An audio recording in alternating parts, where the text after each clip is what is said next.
안녕하세요. 닥터콤입니다. 오늘은 두 번째 시간으로 비동기 시리얼 통신의 비트 단위 전송에 대해서 한번 알아보도록 하겠습니다.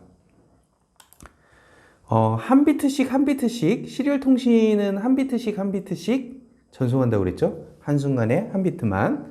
그래서 비트 단위로 하나씩 하나씩 보내는 그런 전송이 이루어지는데요. 그것들이 과연 어떻게 이루어지는지 한번 알아보겠습니다. 우선 비트 단위 전송, 송신부는 어떻게 이루어졌는지 한번 보겠습니다. 보통은 데이터를 처리하는 장치들은 기본적으로 빨리빨리 처리해야 되기 때문에 병렬 처리를 우선으로 해요. 그래서 데이터를 병렬로 주고받게 되어 있죠. 그래서 보통 이쪽에 보시면 패러럴 데이터 형식으로 데이터를 보내게 돼 있어요. 근데 우리는 시리얼 통신을 해야 되잖아요. 한순간에 하나의 비트를 우리 보내야 되기 때문에 이 시리얼 비트를 이렇게 쭉 해서 시리얼라이제이션 해서 이렇게 쭉 넣게 됩니다. 그래서 이제 보통 기술적으로는 시프트 레지스터, 그래서 시프트 레지스터에다가 넣어가지고 클럭을 촉촉촉촉 주면 얘가 한 비트씩 톡톡톡톡 이제 튀어나가는 형태로 이제 구성이 되어 있죠. 그래서 시리얼 통신은 이렇게 하나의 비트씩 쭉쭉쭉쭉 내보내는 형태로 되어 있어요.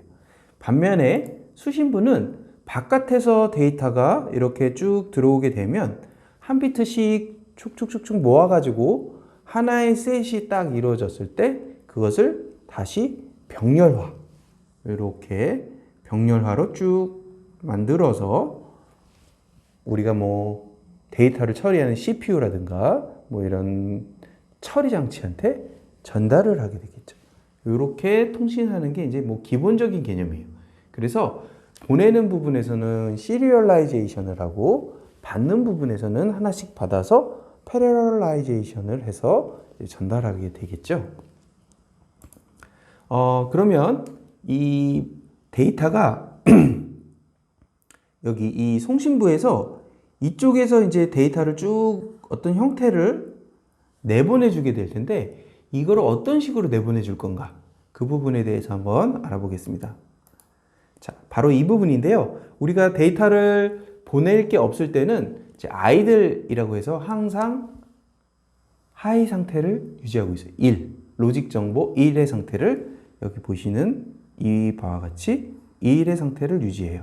우리가 지난 시간에 비동기 통신은 서로 동기 정보를 주고받지 않는다. 대신 로컬 클럭을 사용하고 같은, 그 다음에 한 비트 폭이 얼마나 큰지를 서로 약속해야 된다라고 했어요. 그래서 상대방도 한 비트 폭이 어느 정도 크기인지 지금 알고 있는 상태예요. 그래서 여기서는 이렇게 하고 있어요. 그래서 한 비트 폭, 이제 스타트 비트라고 해서 한 비트 폭만큼 여기를 이렇게 내려주게 돼 있어요.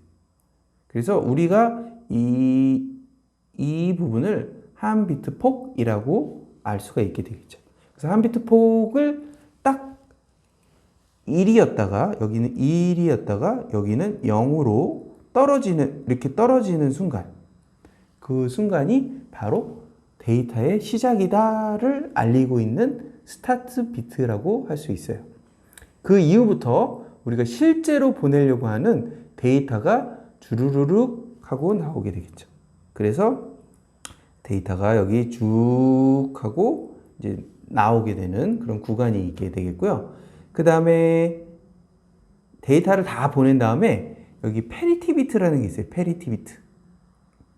이 페리티 비트는 뭔가 오류가 있냐 없냐 이런 것들을 이제 따지는 그런 부분인데요. 그래서 이것을 이용해서 여기 보낸 데이터들이 깨졌나 안 깨졌나를 상대방이 검사할 수 있게 해주는 그런 비트가 되겠어요. 이거를 보내고 나서 마지막으로 여기 보시면 1로 1값, 아까 여기 아이들 아무것도 안 보낼 때는 아이들이라고 했죠. 그래서 이 값으로 회귀할 수 있도록 이제 끝이야, 정보 전송이 끝이야 라고 해주는 요 스탑 비트를 한 비트 폭 동안 이렇게 유지를 하게 돼 있죠. 그래서 우리가 지금 보시면은 여기 스타트 비트부터 여기 어디냐 여기 스탑 비트까지 하나의 프레임이라고 이야기를 하고 있어요. 그래서 시리얼 데이터 프레임 하면은 아이들 상태를 쭉 유지하다가 스타트 프레임부터 그 다음에 데이터를 쭉 보내고 그 다음에 페리티 비트가 있으면 보내고 그 다음에 마지막 스탑 비트까지 바로 여기까지 한 프레임이라고 이야기를 하고 있어요. 자, 그러면 우리가 이제 요거를 하나하나 조금 더 자세하게 알아봐야 될 텐데요. 일단 통신을 하기 위해서는 서로 약속이 필요해요. 그래서 우리가 아까 비동기 통신할 때 꼭 양쪽 단위 약속을 해놔야 된다 라고 얘기했죠. 로컬 클럭도 같은 클럭을 쓰고. 그래서 일단은 꼭 양쪽에 알아야 할 정보 중에 하나는 통신 속도가 있어요. 통신 속도.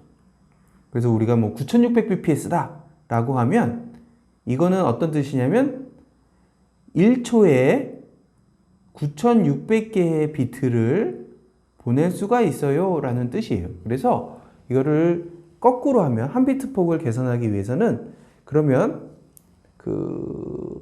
한 비트를 보낼 때는 거꾸로 몇 초가 걸리는지를 역으로 계산하면 식이 이렇게 나오게 돼 있어요. 한 비트 폭은 데이터 레이트 분의 1 이렇게. 그래서 한 데이터를 보낼 때 시간이 얼마나 걸리는지를 알아보기 위해 계산을 해보면 9600bps는 약 한 비트 폭이 104 마이크로 세컨드라고 이제 나오고 있죠. 이런 식으로 뭐 115,200 뭐 이런 식의 뭐 통신 속도라면 그걸 또 역순으로 계산해 보면 한 비트 폭을 알 수 있게 되는 거죠. 그래서 우리가 통신 속도를 설정한다라고 하는 것은 한 비트 폭을 알 수 있다라는 말과 같습니다.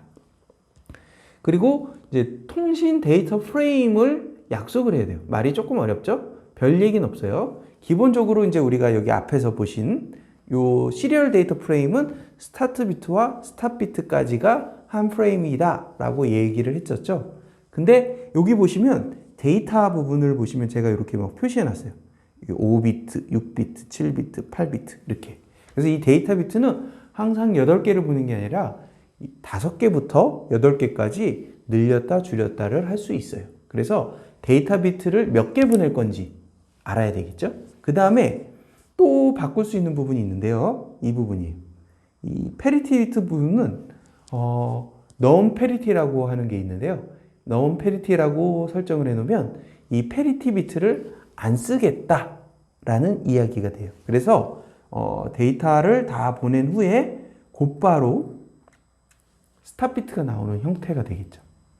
그리고 마지막으로 또 바뀔 수 있는 부분이 바로 이 스탑 비트 부분인데요. 스탑 비트는 한 비트를 쓸 수도 있고 1.5비트를 쓸 수가 있고 그 다음에 2비트를 쓸 수 있는 그런 세 가지 설정이 있어요.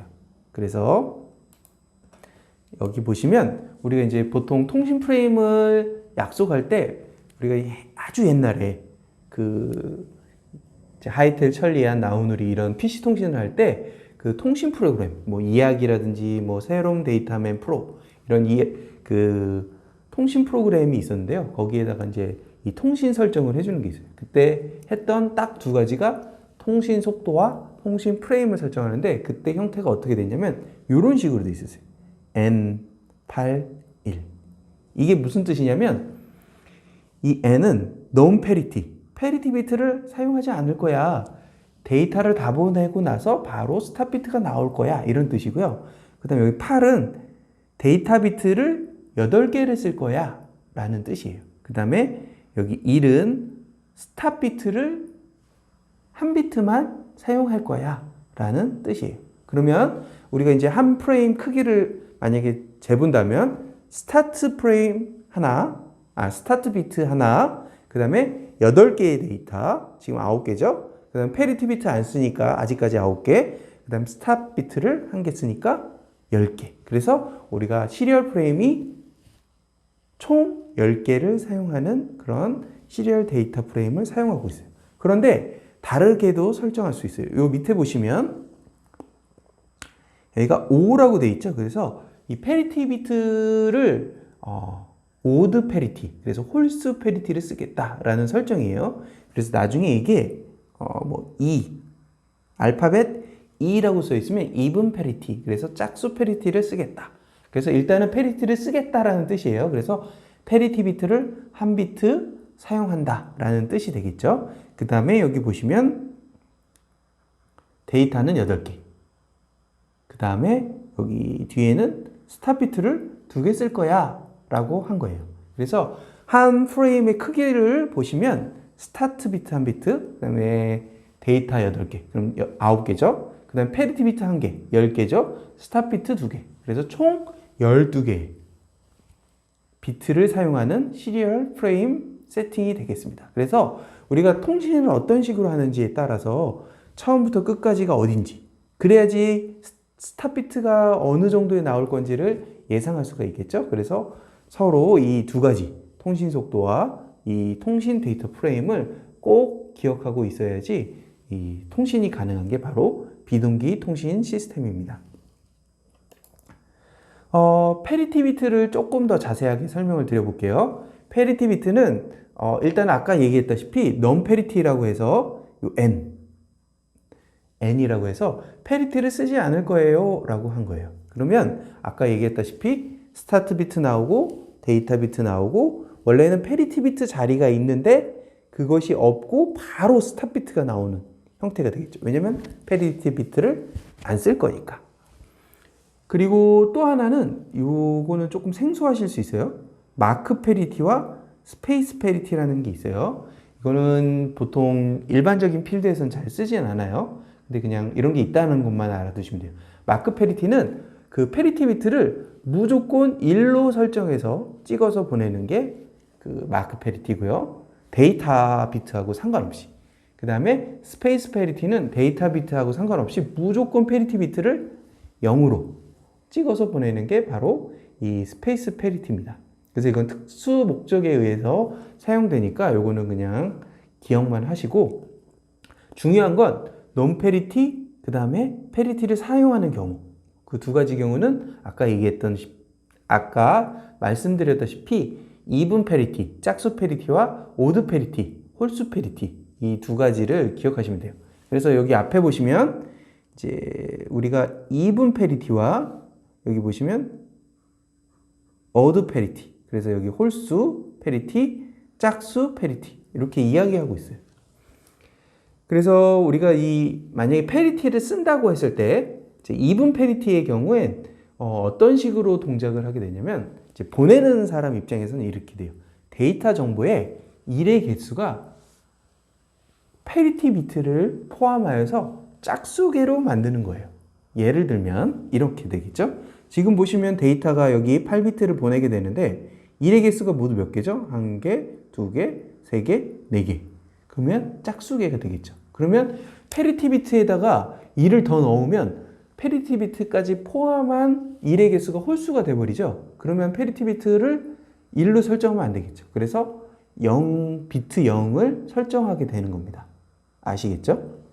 그래서 이때는 페리티 비트가 이제 0이 되게 되겠어요. 그 다음에 반면에 지금 밑에 보시는 이런 정보들 있죠? 여기는 어때요? 1의 개수가 1개, 2개, 3개. 홀수계죠? 그러면은 페리티 비트에다가 어떤 비트를 넣어줘야 전체가 짝수계의 페리티가 될까요? 짝수계의 1의 숫자가 될까요? 바로 비트 1을 넣어줘야 되겠죠? 그래서 이 이븐 페리티는 여기가 1이 되는 거예요. 그러면 이제 받는 쪽 입장에서 한번 보겠습니다. 자, 받는 쪽 입장에서 데이터를 지금 위에 보시는 것 같이 이렇게 받았어요. 그럼 1의 개수가 몇 개죠? 1, 1, 1, 1. 그래서 짝수계죠. 그래서 페리티 비트가 0 이렇게 나오니까 이거는 데이터가 깨지지 않았네 라고 알 수가 있겠죠. 근데 예를 들어서 우리가 데이터를 보냈어요. 원래는 이렇게 보냈는데 얘가 하나가 깨졌어. 그래서 얘가 0이 돼버렸어. 그러면 실제로 데이터 중에 1의 개수는 여기 지금 얘가 깨져서 0으로 변했으니까 홀수계가 되겠죠. 근데 페리티 비트를 보니까 0이야. 1의 개수가 짝수계라던데 왜 홀수계야? 여기는 짝수계라고 나왔는데 이상하네. 아, 데이터가 깨졌구나. 이렇게 하는 거죠. 그래서 이 페리티 비트를 이용해서 데이터가 깨진 것을 이렇게 검출할 수가 있어요. 근데 또 보실까요? 자, 여기 이 비트도 깨져가지고 이제 0으로 됐어. 근데 이 비트도 깨졌어. 그래가지고 얘도 0으로 됐어. 자, 비트 두 개가 깨졌어요. 그러면 이런 경우에는 1의 개수가 몇 개죠? 한 개, 두 개. 그러면 짝수개네. 근데 여기 보시면 전체적으로 비트 개수가 지금 현재 데이터의 짝수개야 라고 알려주고 있죠. 그러면 짝수개니까 안 깨졌네. 통과. 안 깨졌어 이거 데이터. 그러고서 딱 위로 올려주는데 이건 데이터 깨졌죠. 그쵸? 그래서 이런 경우에는 이제 데이터가 짝수개로 깨지는 경우에는 얘네가 검출하지 못해요. 뭐 6개가 깨지든 이렇게 2개가 깨지든 4개가 깨지든 6개가 깨지든 이렇게 짝수개로 깨지는 경우에는 얘가 검출하지 못하는 치명적인 약점을 가지고 있어요. 그래서 실제적으로 페리티는 에러 검출 방식 중에서 굉장히 저급한 로 레벨의 그런 방식이에요. 그래서 그러나 우리가 시리얼 통신에서는 통신 선로를 통해서 에러가 자주 일어나지 않는다라고 이제 알고 있기 때문에 그런 가정하에 이것을 사용하는 거죠. 아주 가끔 일어나는 한 개 정도의 깨짐 그런 통신 환경에서 이제 사용할 때 굉장히 이제 유용한 그런 에러 검출 방식이 되겠습니다. 그러면 또 오드 페리티, 홀수 페리티도 한번 봐야겠죠? 자, 홀수 페리티는 마찬가지로 데이터와 페리티 비트를 합쳐서 1의 개수를 홀수개로 만들어주는 게 이 페리티 비트의 목적이에요.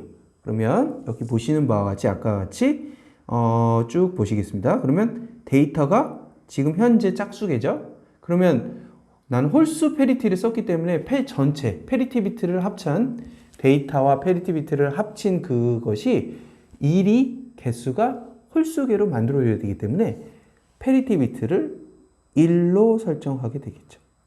그리고 여기 같은 경우에는 지금 1이기 때문에 더 이상 1을 추가해 줄 필요가 없기 때문에 0으로 만들어 주게 되어 있습니다. 그래서 우리가 이제 통신을 할 때 보면 이쪽하고 이쪽하고 우리가 설정을 똑같이 해야 된다고 그랬죠. 그래서 예를 들면 이쪽 장비는 페리티를 쓰는데 뭐 이분 페리티, 짝수 페리티로 설정해놓고 이쪽은 페리티를 쓰는데 홀수 페리티로 설정해놨다. 그럼 통신이 될까요? 안 될까요? 안 되겠죠. 왜냐하면 데이터가 엄연하게 다르고 서로 계속 제대로 보내는데 이쪽은 깨졌다고 보내고 제대로 보내는데 깨졌다고 알려주는 거죠. 그리고 또 이런 경우도 있어요. 이쪽은 non 페리티를 쓰는데 이쪽은 뭐 짝수 페리티를 쓴다든지 이러면 데이터 프레임 개수가 틀려지겠죠. 그래서 아까 보시는 바와 같이 그 뭐 전체 프레임, 총 프레임 개수가 완전히 달라지기 때문에 이 통신이 제대로 될 리가 없어요. 속도는 물론 마찬가지겠죠. 이렇게 해서 우리가 이런 것들을 좀 맞춰줄 필요가 있다라고 생각하시면 되겠습니다. 시리얼 통신 시스템의 구성을 조금 다시 한번 살펴볼 텐데요. 자, 우리 지난 시간에 이렇게 배웠죠. DT와 DC, 그 다음에 데이터 전송로 이렇게 구성된다라고 이야기를 했어요. 근데 우리가 오늘은 이 부분, 바로 이 DT 부분을 한번 좀 더 자세하게 들여다보려고 해요. 한번 보시겠습니다. 아이고. 자, DT.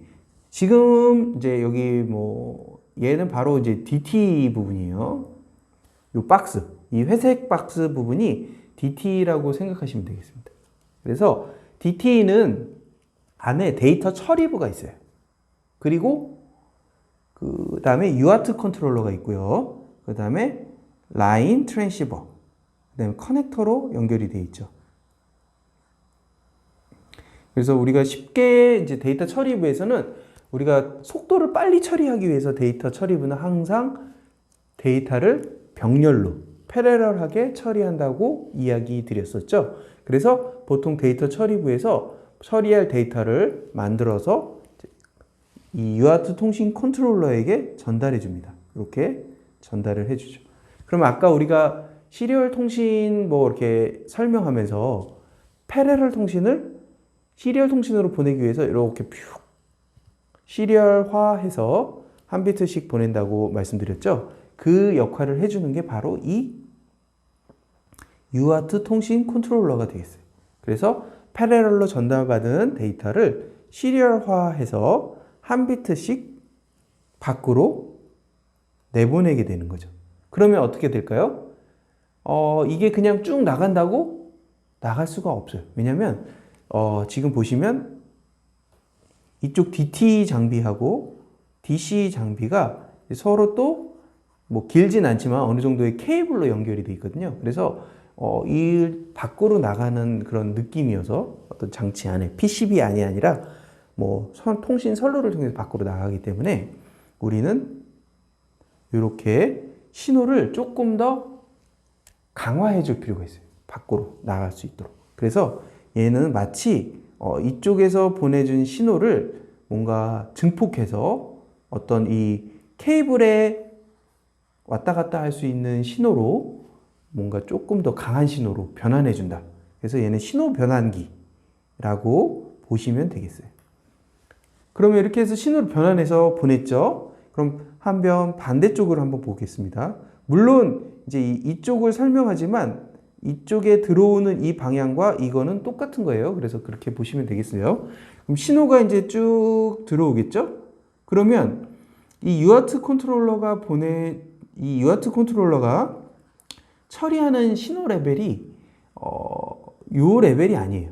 그냥 받았다가는 이 칩이 고장 날 수가 있어요. 그래서 이 UART 컨트롤러가 사용하는 신호 레벨로 또 다시 좀 낮춰줄 필요가 있어요. 케이블을 통해서 멀리 가는 그런 신호, 강한 신호가 아닌 이 조금 작은 신호로 다시 한번 변환해 줄 필요가 있어요. 그래서 얘는 또 신호를 이쪽에 맞게 변환해 주는 그런 역할을 해주게 되겠죠. 이렇게 해서 신호를 변환해서 전달해 주면 지금 데이터를 여기 시리얼한 데이터들이 하나하나 들어오고 있죠. 그래서 시리얼 데이터들이 하나 해서 한 셋이 다 모이면 그거를 이런 신호를 다시 패러럴화해서 이쪽으로 전달을 해줍니다. 그렇죠? 이쪽 위에서는 패러럴 신호를 시리얼화해서 이렇게 시리얼화해서 보내지만 반대쪽은 이렇게 시리얼로 받아서 한 셋을 만들면 다시 패러럴화해서 데이터 처리부로 넘겨주는 형태의 통신 방식이 되겠습니다. 그래서 우리가 비동기 통신 시스템을 만든다라고 하면 보통 CPU가 있고 UART가 있고 그다음에 라인 트랜시버가 있고 그 신호가 커넥터를 통해서 밖으로 나가는 형태 이렇게 구성이 되고 있어요. 그래서 굉장히 만들기도 간단해요. 요즘에 칩들이 다 나와 있고 뭐 심지어 원칩도 나와 있고 막 그렇기 때문에 이런 부분들은 굉장히 만들기가 쉽습니다. 그렇게 통신을 한다라고 알아두시면 될 것 같아요. 그러면 여기서 또 하나 새로운 지식이 있죠. 아까 우리가 처음 얘기했던 데이터를 패러럴 데이터를 시리얼로 만들어서 보내고 다시 시리얼 데이터를 패러럴화해서 뭐 데이터 처리 장치 쪽으로 넘겨주는 그런 역할을 하는 통신 컨트롤러가 바로 이 UART 컨트롤러다라고 하는 것을 알 수가 있겠죠. 자, 그러면 여기 앞에서 잠깐 설명했던 이 라인 트랜시버에 대해서 조금 더 알아보고 가겠습니다. 자, 라인 트랜시버 같은 경우에는 아까 신호를 뭔가 증폭해주고 뭔가 케이블을 통해서 나가기 때문에 거기에 맞는 적합한 전송이 적합한 신호로 증폭해주고 반대로 들어온 신호는 다시 이 UART 컨트롤러가 처리할 수 있는 낮은 신호로 변환해준다. 이런 역할을 한다라고 말씀드렸죠. 그래서 그런 역할을 하는데 보통은 이제 이 UART에서 나오는 신호들은 우리가 이제 뭐 TTL이라고 하거나 CMOS라고 하는 레벨 신호로 이제 나오게 돼 있어요. 그래서 보통 뭐 5V나 0에서 5V, 0에서 3.3V, 뭐 심지어는 뭐 0에서 2.5V 이런 식의 낮은 레벨의 그 신호가 나오고 있어요. 근데 이 신호를 케이블을 통해서 그냥 보내면 정말 멀리도 못 가고 통신도 제대로 안 나고 오류가 굉장히 많이 날 거예요. 그렇기 때문에 이것을 방지하기 위해서 이 라인 트랜시버라는 것을 쓰고 있어요. 이 라인 트랜시버는 이 작은 신호를 받아서 장거리 전송에 적합한 신호로 변환해 주는 거죠. 그래서 좀 더 통신 거리도 길고 안정적으로 나아갈 수 있게 만들어 주는 게 바로 이 라인 트랜시버입니다. 그래서 우리가 현장에서는 뭐 라인 드라이버라고도 이야기를 하고 있어요. 그래서 우리 이 라인 트랜시버는 232용을 쓰면 얘는 232 통신 시스템이 되고요. 422용 라인 트랜시버를 쓰면 422용 통신 시스템이 되고 485용을 쓰면 485 통신 시스템이 됩니다. 그래서 UART는 뭐 이렇게 그렇게 중요하지 않은데 이 라인 트랜시버는 인터페이스에 맞게 그 적당한 라인 트랜시버를 사용해 주어야 한다라는 것을 알 수가 있습니다. 자, 오늘은 여기까지 한번 해보도록 하겠습니다. 수고하셨습니다.